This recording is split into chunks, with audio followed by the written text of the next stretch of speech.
ሰርፕራይዝ አለን።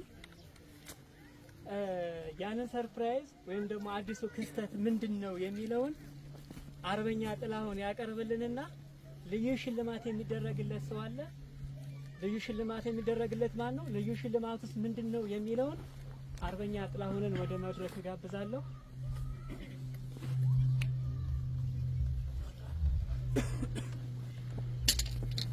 ድጋሜ ተገናኘን መሰለኝ።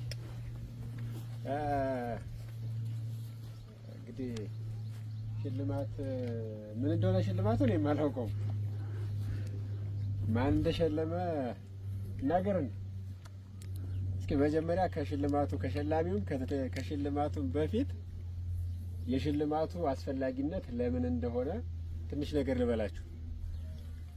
ዛሬ ጠዋት ነው እንዳልኳችሁ ከፈራው ገርባ ብርጌድ ኮማንዶ አስመርቋልና ከዛ ሌሊቱን ተጉዘን ነው እዚህ የደረስነው። እዚህ እንደደረስን የአባ ኮስተር ምርቃት እንዳለ ለአንድ የድርጅታችን አለን የምንለው የመጨረሻው ሰው የምንለው ለአርበኛ ዘመነ ካሴ አባ ኮስተር ብርጌድ ፋኖ ሊያስመርቅ ነው እና ወደዛ እየሄድኩ ነው ብዬ ነግሬው ነበረ። እና አባ ኮስተር ግን አሁን ያለበት ቁመና እንዴት ነው እያለኝ ያወራን እያለን እንደውም በቀጠናው ሰሞኑን የተፈጠረ አንድ ክስተት ነበር አልሰማህም ወይ አልኩት። ምንድነው አለኝ። የእነማይ ወረዳ ምክትል አስተዳዳሪውን መሀል ከተማ ላይ ዘርሮት ክላሹን ማርኮ የወጣ ጀግና አላየህም ወይ ብዬ ፎቶ ላኩለት።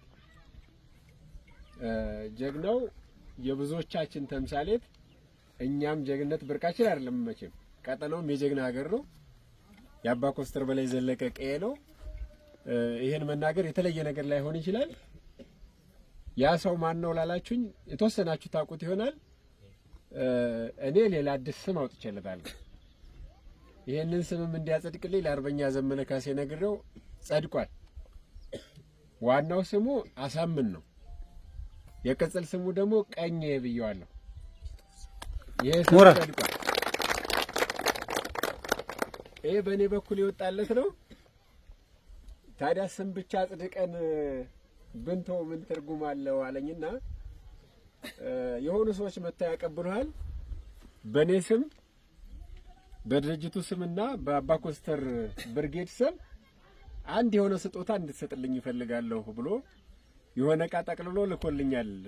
ሰዎች አምጥተው ሰጠውኛል። አሳምን ቀኜ ወደዚህ አሳምን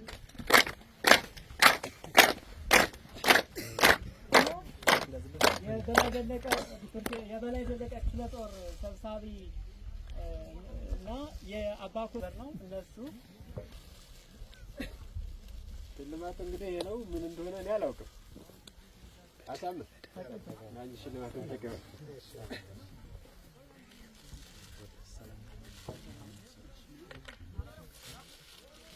ይሄ ነው እንግዲህ ራስ ከፍታ አሳይ ይከፈት።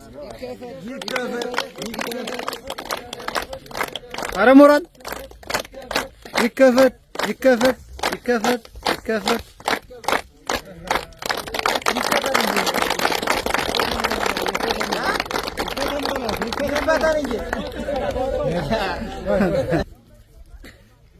በተሰራው ጀብዱ በተሰራው ስራ ስታር ሽጉጥ የሚሸለም ከሆነ ዛሬውን አዳሩን ካድሬ እንዳያልቅ ፈራው። ሞራል እውነት ለመናገር አባ ኮስተር ብርጌድን ስናስብ ይሄ በጣም የመጨረሻው የምንለው አንድ የወረዳው አለ የሚባል ባለስልጣን ለብልጽግና ቀኝ እጅ የሚባል ለኛ ደግሞ ትልቅ ሰንኮፍ የነቀለልን ወንድማችን ስለሆነ እንጂ የአባ ኮስተር ልጆች በየቀኑ ገብተው ባንድ አንጎትቶ በማውጣት ይታወቃሉ። ከዚህ በቀደም ስሙን ካልተሳሳትኩ አንድ የሚሊሻ ጽሕፈት ቤት የነበረ ሰው ገብቶ እዛው ቤት ውስጥ ገብቶ ደፍቶት የወጣ ጀግና እንዳለ አውቃለሁ።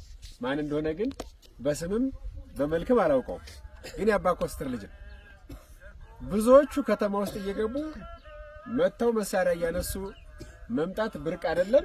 ግን ይሄ ጀግኖችን የማበረታታት ጀግኖችን ለሌላ ድል የማብቃት ድርጅታዊ ተልዕኮ ወይም ድርጅታዊ ፍላጎት በመሪያችን ራስ አርበኛ ዘመነ ካሴ አማካኝነት ተጀመረ እንጂ ድርጅቱም በግለሰብ ደረጃም ሁላችንም የምንችለውን ያክል ጀግና ስንፈጥር